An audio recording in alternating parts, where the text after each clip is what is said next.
Hello.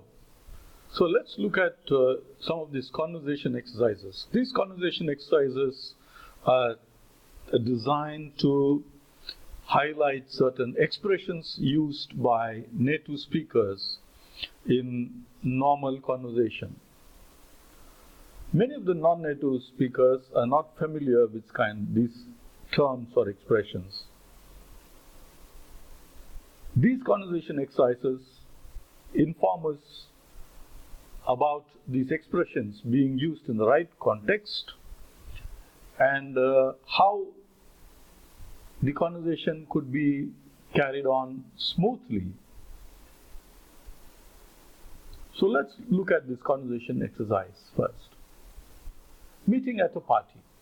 Jeff: Hi, you must be Larry's cousin Rolf, right? From San Diego? Rolf: Correct. I just got in last night. Jeff: I'm Jeff, Larry's roommate from Tech. Glad to meet you. I can assure you that I'm not anything like what Larry has told you. Rolf: I'm happy to meet you too. And yes, I've heard about you, football player and party animal extraordinaire. Jeff: Football? Yes. And as a matter of fact, I do like parties. But tell me about yourself and what you do in San Diego. Rolf: Well, I'm more of a surfer than a football player. You know, San Diego has a fantastic coast, and we can surf all day and then party on the beach at night. That sounds awesome. How long are you staying?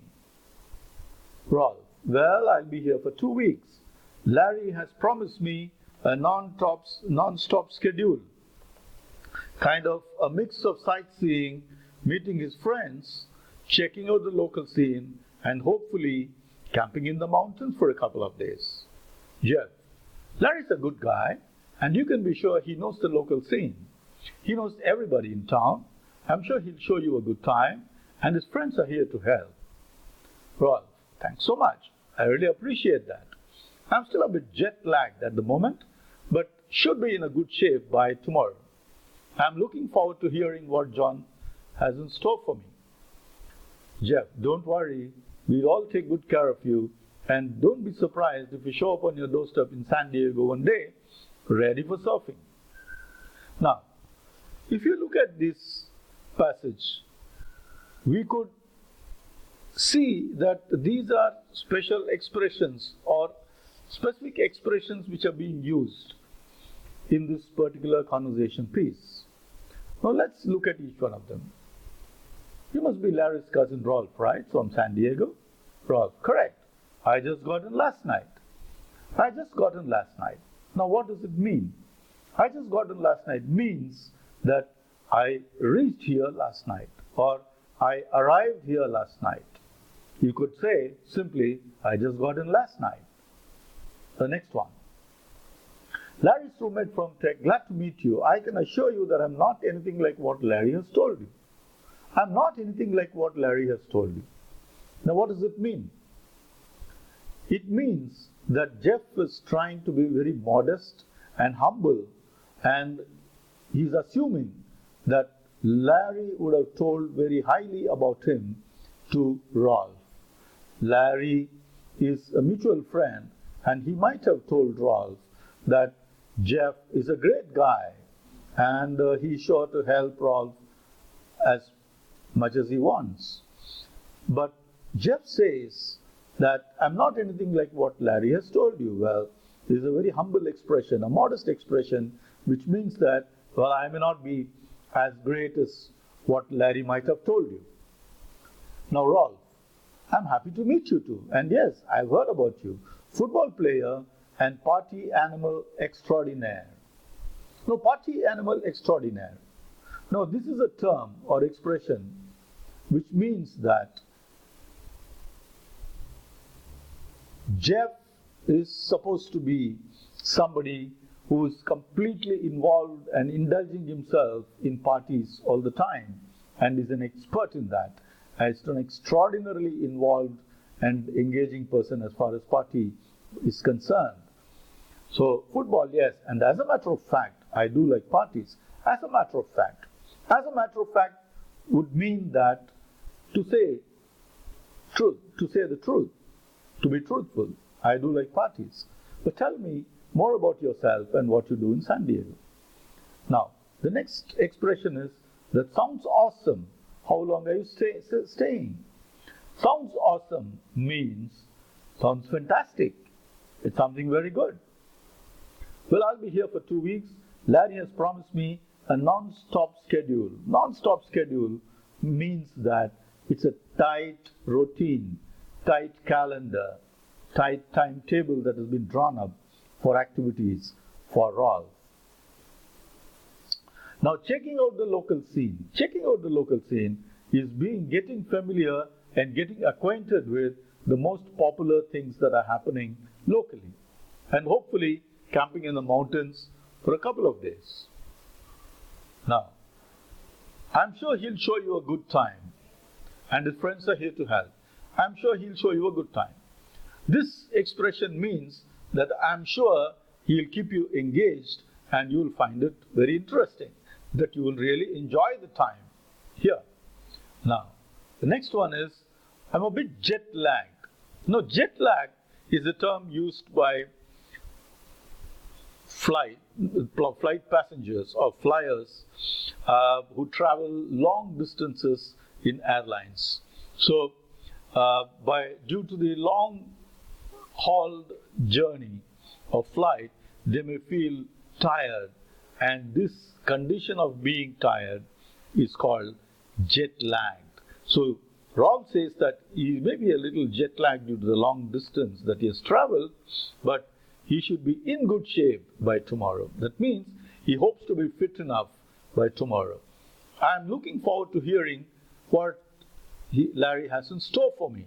So this means that he says that he's very eager or he's very interested in knowing and seeing what Larry has planned for him.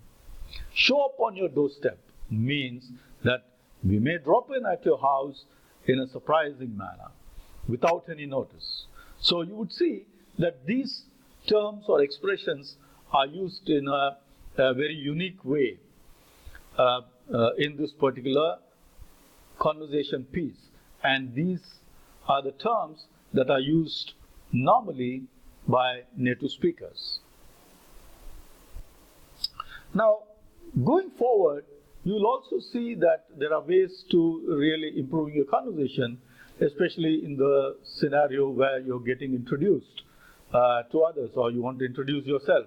So simply using I am and then saying your name is one way to introduce yourself. You could just say, for example, my name is Jeff. It's customary to offer your right hand in a handshake to the other person while saying this. In very informal situations, you could just say, hi, I'm Jeff, with no handshake. That's okay too.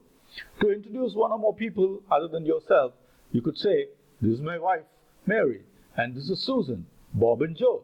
To introduce more than one person and tell you how you know them, say, these are my friends, Susan and Bob, and this is Jim, my co-worker. All of the people introduced would shake hands. You could also say, I want you to meet my friends, Susan and Bob. So these are ways that you could introduce yourself and you could introduce the others. Glad or happy to meet you. Now, when you have been introduced to someone, it is customary to say, I'm glad, happy to meet you, or it's nice to meet you. Then reply to this, you could say, I'm happy to meet you too, nice to meet you too. So, the stress is at the end. And it's nice to meet you too, in the beginning and at the end. So, right is another expression. Right is an informal way to ask for confirmation that what you have just said is true. The answer can be, that's right. The train goes to Guwahati, right? That's right. You're from Mumbai, right? That's right. I am. So you'd see that right serves as a confirmation of what was the answer about. Correct. Now, this is an informal answer to a question that asks for a confirmation. You're mad, aren't you? Correct. This is economics class, right? Correct. If you want to tell your questioner that he or she is not correct, you can politely say this with, for example, no, that's not right. No, that's not correct. I'm not Matt, I'm Jim. No, she isn't my sister. She's my cousin. Now, to sarcastically indicate that something is not correct, you could say, yeah, right. Yeah, right. Now, when you say, yeah, right, that means you don't trust or you don't believe what's being said. And that's a very sarcastic way of saying, no, look, I don't believe you. Now, Darren, I just heard you on the lottery jackpot. Yeah, right. Where did you hear that nonsense? So this means that what is being said is falsehood. It's not true. When a yes or no question using the verb to be is asked, the answer could be made emphatic by following it with a tag, where the answer is yes. Are you unhappy? Yes, I am. Is he sick? Yes, he is. Are we winning? Yes, we are. Are they leaving? Yes, they are. Now, when the answer is no, there are two ways to answer with a tag. Are you unhappy? No, I am not. No, I am not. Is he sick? No, he is not. He isn't. No, he is not. Are we winning? No, we're not. No, we aren't. Or no, we are not. Are they leaving? No, they are not. No, they aren't. No, they are not. When an information question using any verb other than to be is used, the answer can be made emphatic by following with the tag. Do you eat meat? Yes, I do. No, I don't. No, I do not. Does he like school? Yes, he does. No, he doesn't. No, he does not.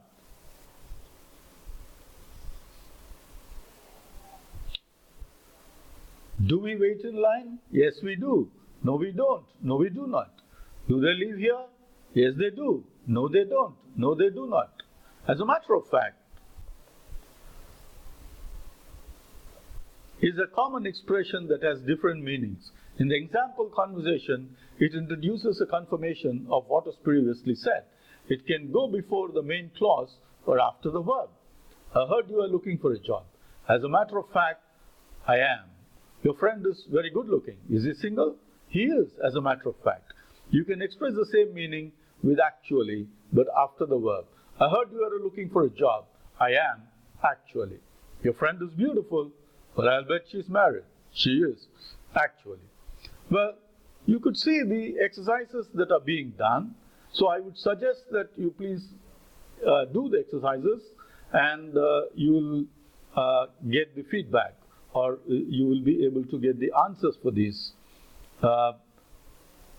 in the next document that you would see. So you could do all these exercises to validate or to confirm that. And there are a couple of homework assignments too for you, where you can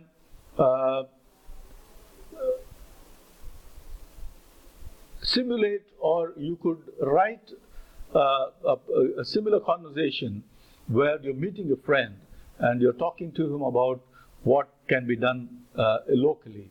So this would help you confirm what you have learned and to make sure that you understand the expressions that are being used in this particular conversation.